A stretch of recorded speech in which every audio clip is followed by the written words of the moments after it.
What's up, guys? George Balekji here with Boston has entered the chat. But hey, check out the latest episode of Foxborough Rush. It's a special one.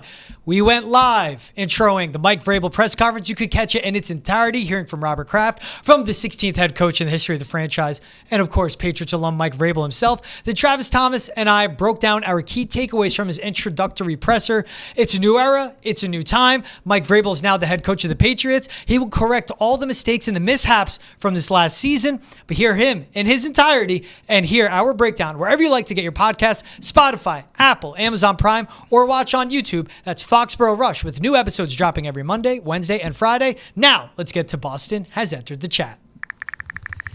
All right. Woo!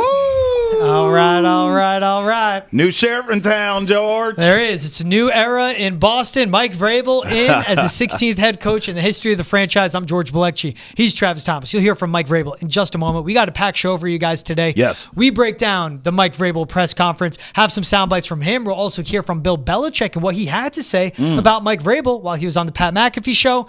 Legend of the game. Great dude. Yes. Awesome interview. Yes. Jason Campbell stops by as well, and he tells us, hey, this is what I would do for Drake May. This is how I would help support him. And then we also get the perspective of Jim Wyatt of TennesseeTitans.com, been covering the team, the Titans, that is, since 1999. He was a big fan of Mike Vrabel, and he basically fills you guys in on who you're getting as a head coach. But Trav, right off rip, want to get it. We spoke about it in its entirety on Foxborough Rush as well, right after the press conference. What were your biggest takeaways from Mike Vrabel? We knew what we were getting as a head coach in this area, but from him in his first press conference. The key words we were looking for, those buzzwords: accountability, culture, toughness, all things we heard over and over again in this press conference. And those are all the reasons we all wanted Mike Vrabel to be the head coach. Now, the timeline in which is different for everyone. I think most of us wanted him a year ago. Clearly, hindsight being what it is, after the Gerard Mayo experience went to hell in a handbasket, we all wanted him. But I at least understood why Robert Kraft went the Gerard Mayo route. Yeah. But now here he is. Here's Vrabel. And it's accountability and all the things that we look for. Building a culture, making this team tough. We heard all those things today. Building relationships with players and everyone in the building. These are all things that Mike Vrabel teaches. These are his ethos and his work ethic and all these kinds of things. We heard it all here today, and it's a joyous occasion here in New England now that they got the head coach right, we think. My biggest takeaway, humility. Yeah. It's a 180 of what we've seen in the last season. We saw the reports of how Gerard Mayo would carry himself around the facilities, how he would talk in the media. You know, you get fired up, burning cash, say this, that. Like, looking forward to do the press conferences as a head coach and somewhat make it about him. Right. This is a guy that's experienced. He comes in with humility. He's excited to get his second chance as a head coach. And for someone that was the number one option out there on the job market, for the head coaches out there, you would think you'd come in with, walking on air a little bit. Nope. Chip on the shoulder, more mature than he was in year one with Tennessee. Really important. What stuck out to me was this right here. We'll go with the first soundbite from the presser. When Mike Vrabel was asked, have you ever dreamt about this moment? When I started my coaching career, I think it was important for me to go somewhere else, to start another coaching journey. The opportunity at one point was probably presented itself to be here coaching, but I felt like it was important to forge my own path somewhere else. And if all those experiences led me back here at the right time and the right opportunity, then that was going to be what was meant to be. Yep. He wanted to forge his own path. He wanted to go outside and learn. And I think that's what's important, man, as accomplished as he was as a player. Played in the league from 1997 to 2011, I believe, with the Steelers, the Patriots, and then the Chiefs. And when he got started in coaching, for him, it was at Ohio State, his alma mater, linebacker coach, then did defensive line. Got to the Texans as a linebacker coach, then defensive coordinator, then to the Titans. But obviously, any player that's played for Bill Belichick has learned a ton from the greatest head coach of all time. And you think they'd go, I want to be here. I want to learn. But he had the foresight to say, no, I want to go outside. I want to learn from more voices, more people. And that probably helped with his experience through the league, playing for 3 different franchises, going to Ohio State, which is one of the top programs in blue bloods of college football. But again, for him to have that foresight, and that's what's important. He comes in. Everyone's saying, well, I don't like the connection to the past. I don't want the Bill. He was never He played for an Bill. Understudy of Bill. He played for him, never an understudy. He learned from Ohio State. That's right. In Houston.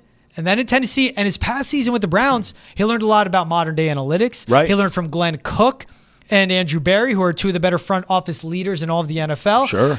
And he learned about a lot about forging relationships with players, which he said time and time again. He learned about how damn important that quarterback position is, too, with Deshaun Watson being a mess there in Cleveland. Listen, not to get all hokey on you, but what stood out to me with that soundbite was the last line. If it came back around to New England, right place, right time, quote, it was meant to be. That's where I'm at. And that's what stood out to me, George, because this feels meant to be. The Patriots got lucky here that Vrabel wasn't hired in the last hiring cycle. Mm-hmm. You were able to get that year off from coaching and working with the Browns like George just told you. The Patriots got lucky with that because if this guy is coach elsewhere right now, then you're just like every other team vying for Ben Johnson right now. And now we see Mike McCarthy has entered the chat, but I don't want any parts of that either. So kudos to the Patriots. Kudos to Vrabel. It was indeed, George, meant to be. Look, man, it's just the perspective for him, the humility, how experienced he is. I wanted Ben Johnson, but Mike Vrabel is definitely the right guy for the job. Sure. Patriots couldn't go wrong if they went either avenue. Yep. For a team, and it makes sense with them, though, for something that is just rock bottom. Yes. Rock effing bottom. 8-26 the last two seasons. They need someone like Mike Vrabel who has a clear message, clear vision, is focused, and a leader. Here's what he said in his opening statement, which jumped out to me because all the talk around New England is collaboration. People are saying, I don't know if Mike Vrabel will do that. But here he is in his opening statement. What he had to say about that. Excited to get to work, excited to meet the people in this building that have made this place special. Find out what they need, find out how I can help them, how I can help them do their job better, how we can enhance the stuff that we do well, and then find out what the areas of focus are and get to work.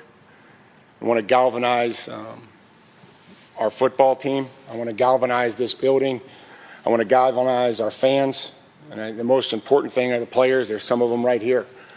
I want to provide a program that provides their ownership, but also their accountability of each other, and one that they'll be proud to be a part of and that they're going to fight for.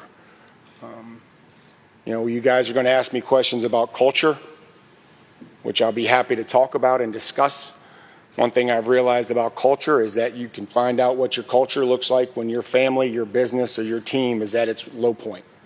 It's not when you're winning Super Bowls, or it's not when you're 7-1 or 10-1. Because then everybody's waving towels and everybody's happy and they're excited to come to work. But when you get hit in the mouth or you're down or the chips are against you, then you can take a snapshot of what your company or your team looks like, and then you'll find out what kind of culture you have. But that culture is going to be built on winning, a competitive spirit throughout our roster, throughout our players, and throughout our coaches and our staff, and the ability to put the team first and care about somebody other than yourself. 33-51 since Tom Brady left. Wow. That's a Patriots record. Wow. 8-26 the last two seasons. Man. Back-to-back 4-win years. That's what he says, man. It's you know what you are at the low point. The Patriots know what their culture is, and that is non-existent. Mm-hmm. That's the type of guy that could build it back up. Absolutely. He went on to talk about relationships and how important that is for him with this team, and he learned that from the Tennessee experience.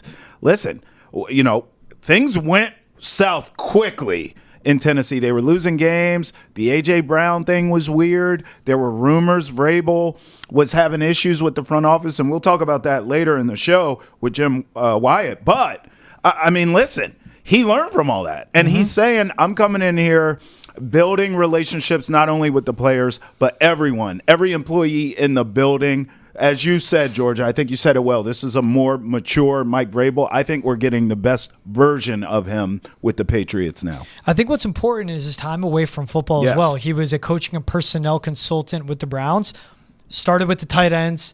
Kevin Stefanski went to him and said, go to the offensive line room because it's a bigger room. There's more players. He wanted him around more players. And he brings up that, look, there's going to be the simple rules: be on time, be respectful, be open, and communicate with one another, right? Of course. And he said, if a player shows up late, I want them to be able to confide in someone and tell them why. I would rather they deal with it for that half hour, 45 minutes, and maybe be late. Exactly. Than have it loom over them for the following 7, 8, 10 hours they're in the building, right? It goes back to the great athletic piece that they did on Mike Vrabel. DeJuan Jones, offensive tackle for the Browns, dealing with weight issues. Big dude, had to keep it in check. Mike Vrabel helped him keep his weight in check. Got to the point where DeJuan Jones says, can you come to road games? Because as a consultant, he didn't have to. And he said yes, to help him, again, keep his meals in check, make sure he keeps his weight low or where it should be. Week 11, DeJuan Jones got injured, no longer playing for the team, couldn't, be with the Browns on the field at least. Mike Vrabel still traveled with the team from that point on. He loved being around the game, loves being around the players, and time again, he speaks about relationships. Here's the biggest relationship of it all, though. Ooh. Head coach and quarterback. If you don't have a quarterback, you don't have success. If you don't have a head coach, you don't have success. Patriots seem to have both. Here is Mike Vrabel's answer when he was asked, how are you going to support and help continue to develop Drake May? Put great people around him.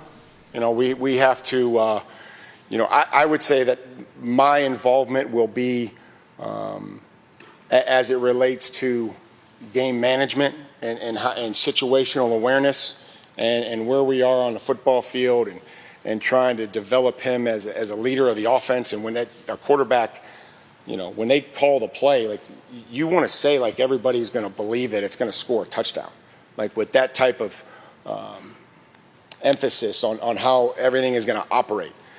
And, Drake is going to be his own person, but I'm going to give him some things that I feel like are necessary to help us win football games. We have to be a very efficient passing football team, right? And when you look at statistically of what wins in the National Football League, our ability to affect the other team's quarterback and our ability to provide for an efficient quarterback and passing game is a high contributor to success. And there's a lot of ways to do that,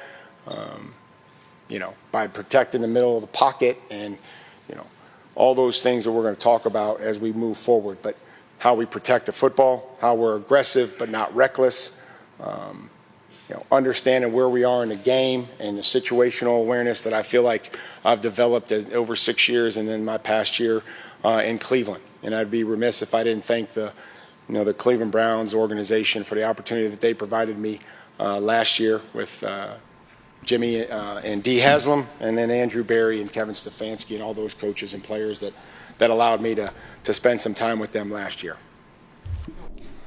Put the right people around him. That's he talks about offensive line. It's on the field, but also around him.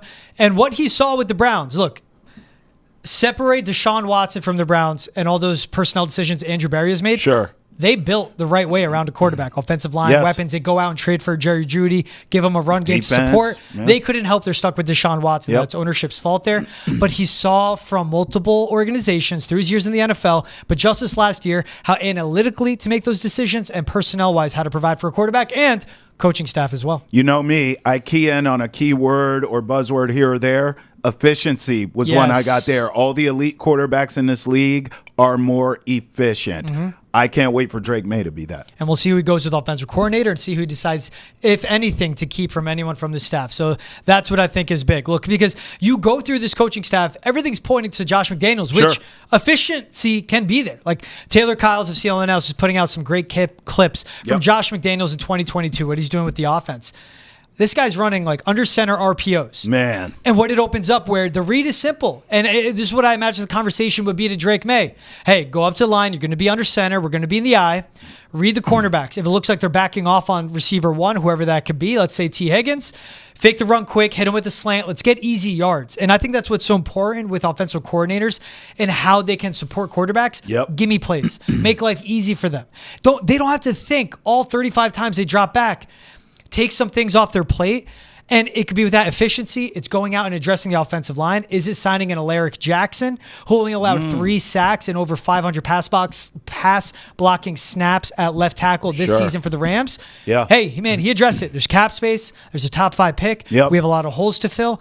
And he said, free agency, draft, after the draft, how you acquire talent as well. He understands the entire team building process. Yeah, it's a process. That's a key word. By the way, this is the perfect show to have Jason Campbell on when you think about it. Yeah. Because Washington blew it building around which him. He addressed. Right, exactly, right? It was a first-round pick, and they ruined it. So if anything, this guy can give you the playbook on what not to do. We'll hear from him later. But, yeah, I'm with you, George. I mean, Vrabel, as I said, the best version of him, has some experience under his belt now as a head coach, a tenured head coach at that. I think he's going to come in here, restore respectability, get this team as tough as nails, build around Drake May, and to your point, even though I think they'll win more games next season, you're right. 2-3 year rebuild here.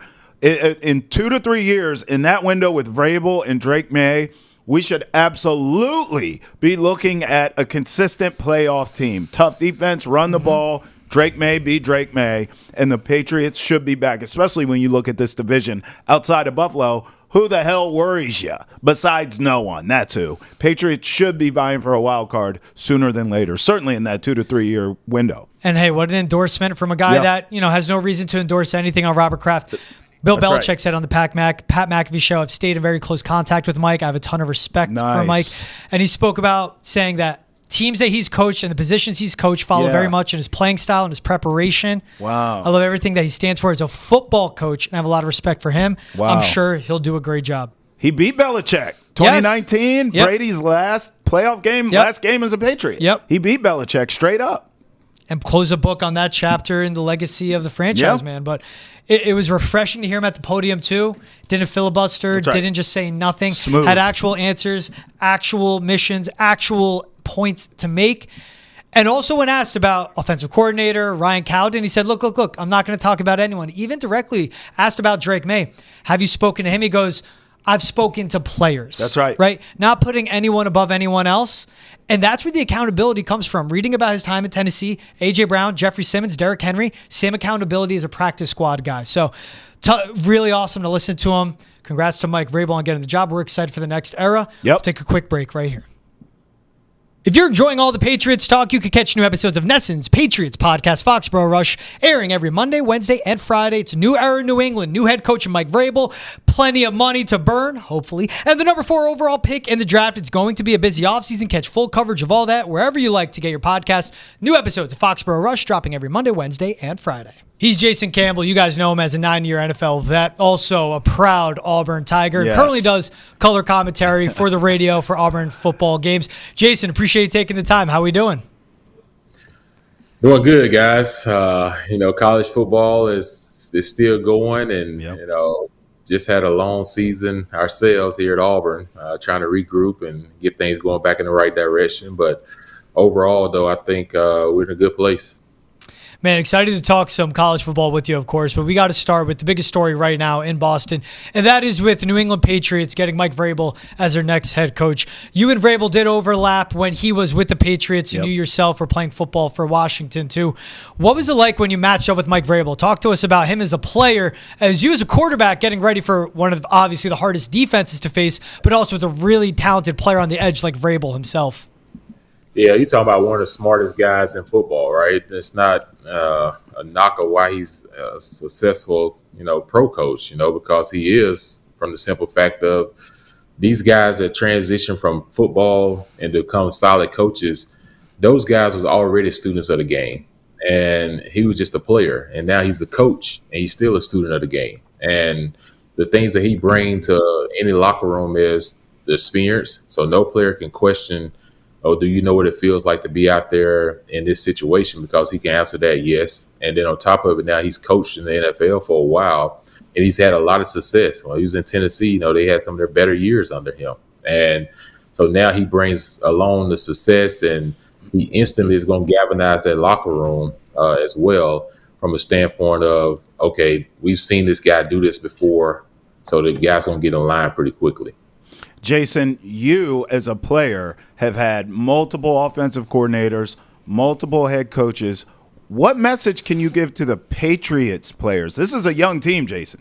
What message can you give to these young guys who are now welcoming in this coach and Mike Vrabel, who we know is no nonsense? We know how it's going to go. This is old school Patriot way stuff. What advice would you give to these young players now having this new voice come in?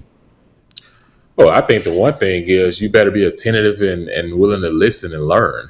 I think a lot of problems with a lot of young guys that they all feel like they've arrived already. Right. And some of them, it's hard to coach from that standpoint. They're making a lot of money. They're being used to being the superstar on their teams back in college, and now you got to rewrite the script. Now you're in the NFL and you're dealing with a different scenario, and this is your full-time job. There's no class, there's no homework. Your homework is studying film, dissecting plays, and figuring out how to get better, but also create a competitive environment. And that's one thing Mike Vrabel does very well in the places he's been, is he's always created a competitive environment. So if you're a young guy, you want to make that roster, you have to dive deep and know exactly what you're doing. And then you have to be ready to compete at a high level and not be afraid of competition. He's going to do that as well. And there is a lot of talent on that football team. They're young and they're talented at the quarterback position. Like I said, Mayo, he was in a situation where he's been a player there as well, but he just hadn't had the experience of having the opportunity to be a coach for many years, like Vrabel has and competed in playoff games. So it's just a difference when you're talking about experience of who they're bringing in, in this situation. Damn, Jason, it's almost like you know me well, because you gave me a perfect transition to ask you about Drake May. I have to imagine you like what you see from the kid. There's no one I've met along my career who's better at breaking down quarterbacks than you. Give me some nuts and bolts here. What do you see when you watch Drake May? What do you like? What are some things he needs to work on? Sort of give me a scouting report of Drake May from what you've seen. I think the one thing with Drake May is everyone knows he has a big arm, right? So, he's more athletic than a lot of people think as well. And, early on in any level, but especially pro football, the first thing you want to know is make sure that you get familiar with your weapons. And I think during the spring and the summer last year, a lot of those reps was taken by, Brissett and everything. So it's one of those situations where even in my situation, when I was in Washington, when I became the starter late in 2006, I never took a snap with the ones the entire time. And it wasn't until my first week they said, hey, you're starting on the road against Tampa Bay. And that was my first week getting starter reps. And here we are, week 10 of the season, So that was very difficult at that time, because quarterbacks people don't know what you have to go through to get ready to play games. And a lot of it is chemistry. So I think for him is having a full offseason as a starter, having a full offseason building chemistry with the receivers, getting in and out of the huddle, calling the plays, not kind of looking over your shoulder mentality, but just understanding that, hey, this is your team. You have the keys now to give him the opportunity to drive and see what happens. But I just think overall for him, he's very talented. I just think from a mental standpoint, they have to make sure that he knows he's the guy and everything. And I think, and also from that standpoint, is give him the time to make those mistakes and that time to grow, and not compare him to how Tom Brady did it. Don't compare him to other quarterbacks. Give these guys an opportunity to be their own man. I think a great thing to his advantage, and I love that you point that all out, Jason, is that he didn't have to follow Tom Brady. There was Cam Newton, right. There was Mac Jones, and then there was Jacoby Brissett for the stopgap and all that, and now it's Drake May. And what's important, too, where the credit does deserve to go Gerard Mayo's way, when it came to Drake May, making those rookie mistakes, throwing those rookie type of interceptions, he goes, look, Drake's going to make mistakes. He's going to learn. He's going to get better. That's what the coaching staff did so well. But what I like you pointed out, you started 7 games your rookie season. Then you became the starter in year 2. What was the biggest jump for you that we may see in Drake May? Same thing. Took over 6 games into the season. Yep. Now full off season, full preseason, and into the regular season, he will be QB1. Yeah, I think the biggest thing is learn how to protect the football. The game moves so much faster at that level, and understanding that sometimes every game comes down to the last 2 to 3 minutes and who has the ball last. We just saw it last night in the playoffs. But a lot of your games in the NFL are going to come down to one possession games. So as much as you can protect the ball at all costs and understand where your check downs are, understand your check down is a friend. A lot of guys are so used to throwing the ball down the field that you forget about that running back in the flats or standing over the ball, or, tight ends has become your best friend as well, because tight ends are usually open those 8 to 10 yards, to keep possessions moving the chains. I think for him, it's learning like, okay, you have a strong arm, but don't believe in your arms to a point that it costs the team victories. To understand like, okay, this may be a time for me to check the ball down. This may be a time for us. It's okay for us to punt, depending on the type of defense. And Mike Vrabel, his defense is going to be good. And he's going to have a solid defense. He did when he was at Tennessee. So offensively, when you're working with a defense that's a really good defense, you can take some chances, but you also know don't give the game away, because I believe our defense is going to keep us in every ball game from a possession standpoint. Jason, just hearing you talk, especially about the tight ends, it kind of made me think, around here, we all have these GM hats on, and we're all like, this is how you need to build around Drake May. But I want to hear from you. And look, you won't say this because you're humble, but I will. I mean, it was fumbled how to build around you, okay? We'll just put that out there, because you should have been built around a specific way and you weren't. So as you look at a young talent like a Drake May, can you rank these? Is it weapons on the outside? Is it an offensive line? Is it a dynamic run game? Obviously, all this stuff is important, Jason, but if you were to give order of importance, order of operations here, we need to do this first, then you can add that, then you can tinker with this. What would it be? O-line, run game, weapons on the outside as you see it? Well, let's just look at what type of offense Mike Vrabel likes to run first, right? Think about the time he had Derrick Henry and Tannehill. Right. He pretty much turned Tannehill into a Pro Bowl quarterback for the most part. He protected him in a lot of ways by having a strong run game. Tannehill's a guy that could throw the ball as well. But the thing that he had was someone that had the ball out to, in Derrick Henry. He had a good offensive line. They always had that possession receiver. Who's the possession receiver right now for the Patriots? You got to find out who's my possession receiver when it's 3rd and 4, 3rd and 5. You got to have it. Who's the guy I'm dialing it up for? And to create an opportunity for that guy to win. You always need a veteran receiver. I always look at it this way. You look at C.J. Stroud for Houston. They have a strong defense. That's number one. Number two, they went and got Joe Mixon to run the football. And now you have a running back that keeps an 8th man in the box sometimes and allow you to have one-on-one outside. But then he has elite receivers. He has veteran receivers. And to go along with some of the young guys. So it's hard to just stick a young quarterback out there with a bunch of young receivers and say, hey, let's go get it done. These are veterans in the NFL, some 9, 10, 11-year vets that have seen everything. You need someone to be able to talk to those guys on the sidelines. And there's some things that a coach can't tell a player, but a player that's been through it may say, hey, I can help you with the adjustment on the field, where if we get in a certain coverage, like, hey, I can give you a signal to say, hey, this is how you need to free release, or this is what you need to work on, because you can't always be on the field as a coach. And I just feel like what Vrabel's going to do there is he's going to bring in a strong run game. That's what he's going to do first. That's a quarterback's best friend. You got to have a solid tight end, and you got to have a solid left tackle.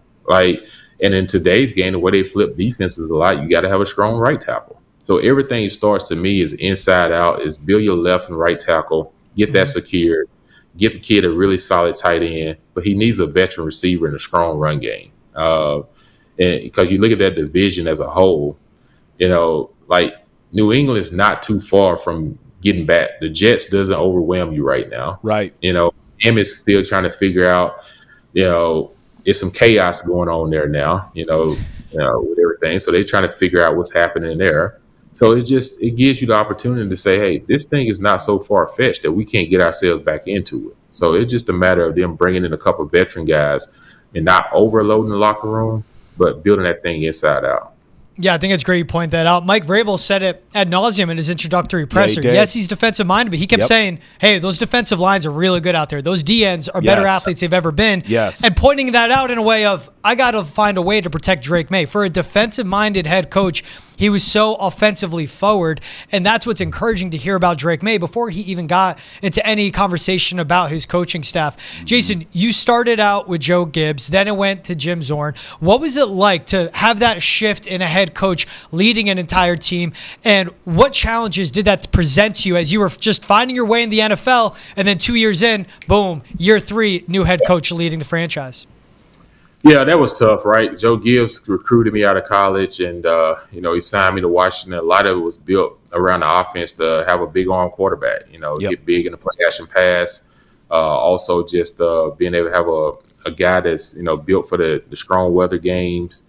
those different things. So then you start to build a team in that way, and then all of a sudden, things happen, and he decided to retire. And I think once he retired, I think the fact that we went and got someone, because the whole process was kind of just not good, right? So when you think about it, just when Coach Gill retired, the offensive coordinator was hired before any head coach was hired. Mm-hmm. And at that time, Jim Zorn was hired as the offensive coordinator to be the quarterback's coach and offensive coordinator. Then within a matter of weeks, everything escalated to him becoming the head coach, because all the head coaches were like, well, we want to bring in our own guys, mm-hmm. And so you always hire the head guy first, right? And then you start to branch everything else off of it. And the fact that they hired Coach Zorn first, and then without giving a head coach the opportunity to bring his people, now you're in a situation where, okay, you have a guy that's never been an offensive coordinator. Right. And then he was already going to be a first-time offensive coordinator. And now at the same time, he has to become a first-time head coach. Mm-hmm. So you're going, everything just kind of just within a matter of weeks and months, you're trying to piece things together. And at that time, man, the NFC East was tough. You couldn't fall behind. Oh, yeah.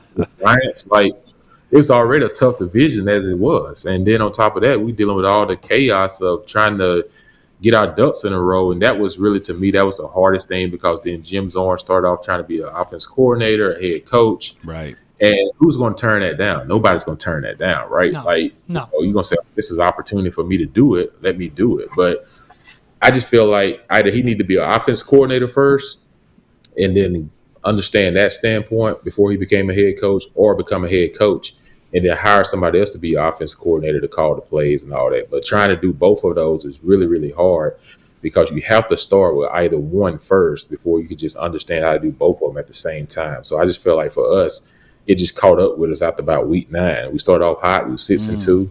And then all of a sudden, people started to figure us out, and it was hard for us to make adjustments. If you're enjoying the show, be sure to check out NESN's Bruins podcast, The Hockey Hub. We check in with some of the NHL's greatest to help us find the answer on NESN's The Hockey Hub podcast. Hear from current and former Bruins weekly, as well as the latest going on around the hockey world. Find out YouTube, Spotify, Apple, Amazon, and wherever else you get your podcasts. He's Jim Wyatt, senior writer and editor for TennesseeTitans.com, been covering the team since 1999, so he was there for the entirety of Mike Vrabel's tenure as a head coach of the Titans. Jim, appreciate you taking the time. How are we doing today, my man? I'm doing great. Appreciate you having me. Excited to talk Mike Vrabel with you during his tenure as a Titans head coach, because, of course, all Patriots fans are saying, well, we know Mike Vrabel from 2001 to 2008, three-time Super Bowl champion, former player, came back, got his red jacket. But as a head coach of the Titans, and you saw him from the first time he's ever been in that role to his final season 6 years later, what are Patriots fans getting in Mike Vrabel now? Well, I mean, they're getting a tough, hard-nosed football coach who puts everything that he has into it. And you mentioned my time covering the Titans. I've covered, went from Jeff Fisher to Mike Munchak to Ken Wisenhunt to Mike Mularkey to Mike Vrabel, now to Brian Callahan. I think Mike Vrabel's very unique in just how he goes about the job and how hands-on he is as a coach. He's not going to sugarcoat things with media. He's not going to sugarcoat things with players. He's not going to sugarcoat things with his own coaches or officials who might be working a practice during the week, because he tells it like it is. But he does that because it means so much to him. He wants to hold everybody to the same standard. And you've got the past that Mike Vrabel has, and that includes a guy who worked his way up in the league to becoming a great player on a dynasty team, and you can hold some other guys accountable for that, because you've proven that you've put the work in. So I have no question that Mike Vrabel's going to pour everything he has into this job, and I expect the Patriots to bounce back from where they are right now. Jim, can you fill in the blanks for us who don't understand or know the deets of what happened towards the end of Vrabel there in Tennessee? Because all of us know the A.J. Brown thing was weird at the end, and then there were rumors that Vrabel was bumping heads with some people in the front office. Can you sort of just give us the overview of what happened? I know, obviously, he was losing games. That helps, right? But I think he only struggled for a couple seasons there, and then they ran him out of town. What were sort of the behind the scenes? What was going on at the end of Vrabel's tenure there in Tennessee? Well, I think, the main thing is they lost 18 of 24 games at the end. And when you lose, just like what happened at the general manager position here just a week ago when Rand Carthon lost his job, when you lose a lot of games, it makes it tougher for you to stay on. And, I don't know what I necessarily want to get into the he said, she said about what happened with people in the building. Certainly, obviously, things got sideways, and it felt like it was at the point of no return. I think Mike Vrabel, when he first got the job, it was certainly things were different. He was working alongside John Robinson. He had a good roster. When he was hired, they want to go from good to great, and I think Mike Vrabel took them to an AFC championship game. He took them to a point where they were the number one seed in the AFC one year. They fell short of getting to great. Patriots fans know what it's like to be great because they've got a bunch of rings and banners hanging in that stadium. Titans never got to be great with Mike Vrabel, and at the end, they lost 7 straight games to close out the 2003 season. I take that back, to close out the 2022 season, and then they went 6-11 in 2023, and when you got some things inside the building that maybe aren't going great, then you've got tough decisions that are made. Yeah, and you mentioned it, how it started for him, how he was learning, and then what it was 6 seasons later. How did you see Mike Vrabel evolve over the 6 seasons of him becoming a head coach and then learning how to become a head coach in Tennessee? Well, he was, it's funny. I've been around some first-year head coaches, and I think the first year on the job, it really is a learning experience. That's the way it was with Brian Callahan this past year here. It was the way it was with Mike Munchak when he took over for Jeff Fisher way back in the day. Vrabel was different because it just seemed like he was fit for the job when he got here because he was described as a leader of men, and that's the reason they hired him, because he was so good at rallying guys to want to fight for one another. He was so good at getting everybody to buy in. In a lot of ways with Mike Vrabel, it's his way or the highway, but people respected him because, again, they knew he put the work in. I don't necessarily think he's somebody that had to learn on the job. Again, I think he knew he had a plan when he got here, and I think he started to implement that from the very beginning. Now, I think he knew he probably had to adjust some things, how he treated players, how he handled practices, how hard he was on guys, how he called out guys. Maybe he toned some of that back here as maybe some guys bristled. And when he left, I have to tell you, there were some people that came out of the woodwork that were willing to step up, not all of them on the record, but willing to step up and say, man, that guy's a hard ass. It wasn't even fun to play for him. He wouldn't let us do this. He wouldn't let us do that. But I think also there was also a big group of people who appreciated how he was and knew why he did things the way he did it. And I know in New England it's going to be, guys there are used to playing for a hardcore coach. It was just a couple of years ago when you had Bill Belichick there. Mm-hmm. So it's not much of a departure from that to what you're getting now, but he's going to do things his way, and I think now that he has 6 years under his belt as a head coach and knows what went right, what went wrong, he'll be even better because of it.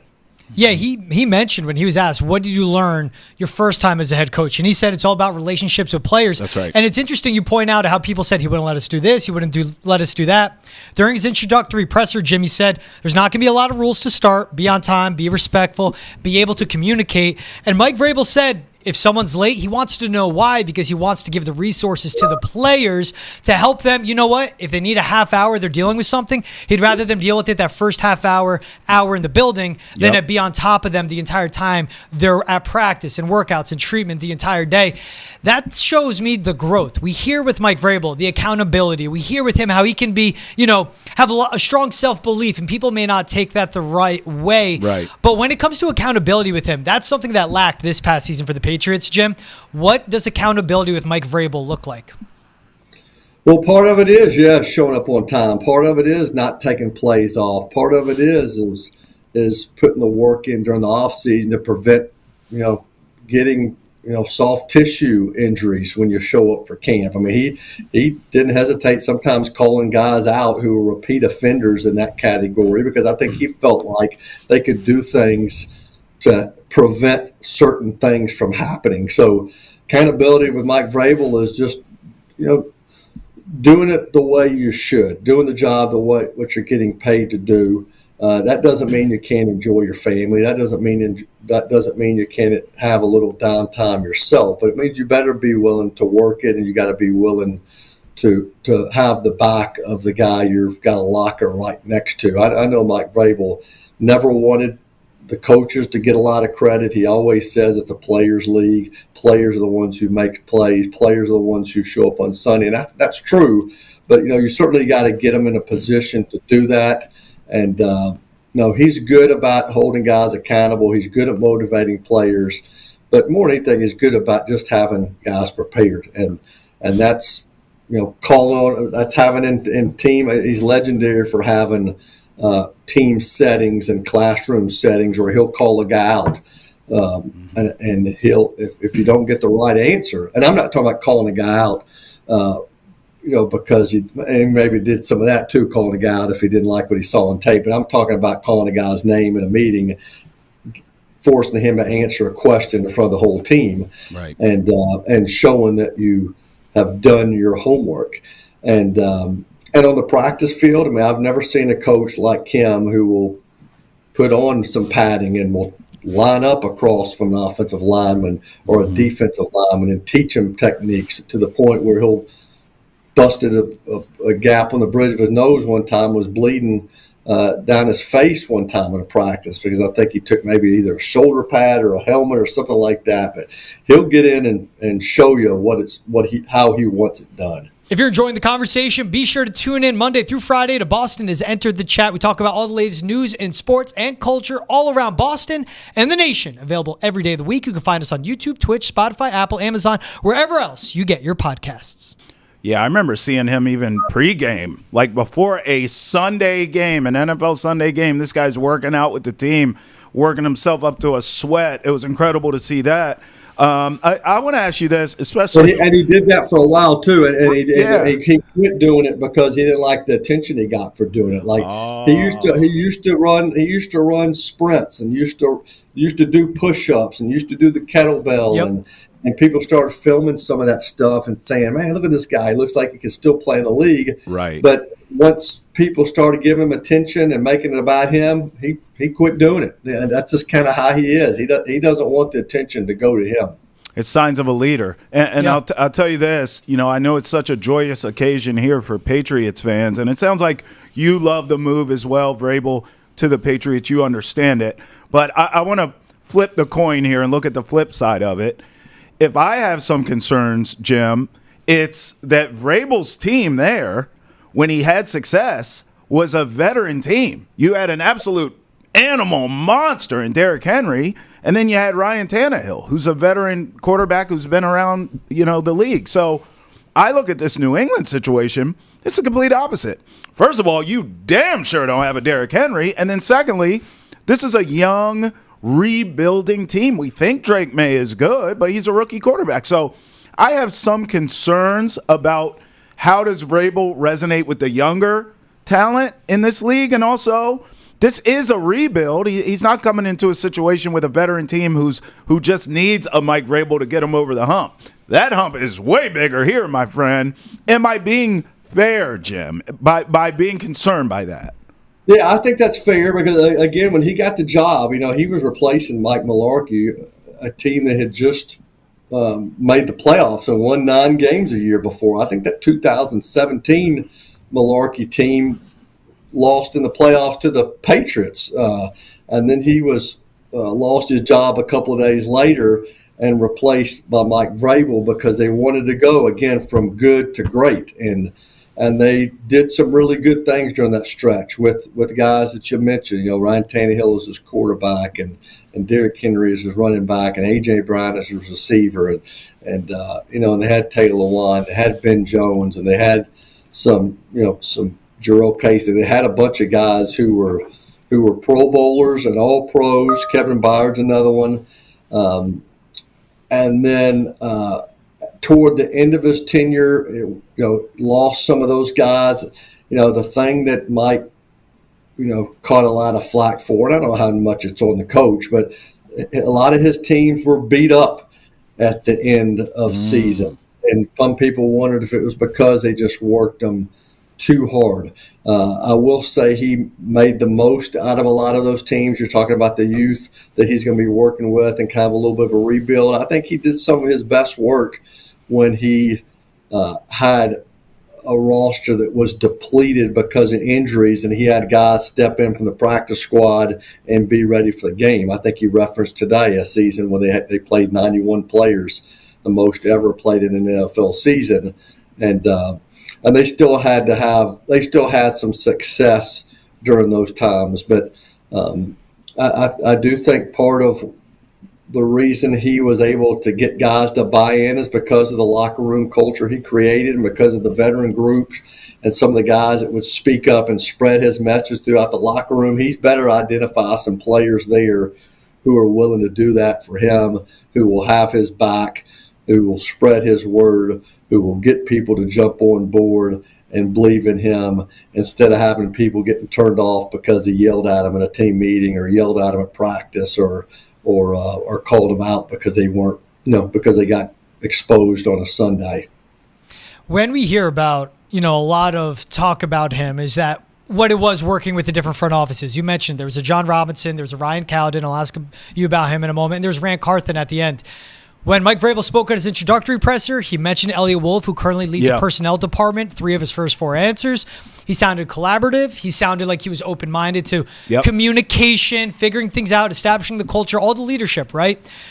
How is Mike Vrabel in that collaboration? How did you see him in the Titans? Was it at first he was saying, hey, it's my way, this is how we're doing it? Or did he grow over the years with the Titans? And you see it that it's more than him just saying it, but that's actually some action he'll put into it as a head coach of the Patriots, Jim. Well, I think there was no question when he got here and John Robinson was the GM, that John Robinson was the guy that was calling the shots. And, if you don't believe that, look at Vrabel's reaction when A.J. Brown got traded on draft night. Vrabel had to get up out of his seat and kind of take a little walk because he was frustrated. I don't think Mike Vrabel would have made that trade. And I think there were certainly some other factors that went into that. But John Robinson was the one making the decisions when Mike Vrabel first got here. Certainly he took into account what his head coach was saying. He tried to find the type players that he wanted. When John Robinson left, it was different. There was a different structure with and a different dynamic when Mike Vrabel was here, Ryan Cowden was here, and Rand Carthen came in. I mean, all those guys had to work together. And I think Mike Vrabel tried to maybe assert himself a little bit more. Ultimately that didn't work out. And I think Mike Vrabel knows the situation he's getting into now, where then it just kind of developed that way and he was kind of forced to try to make it work. He knows what he's getting into.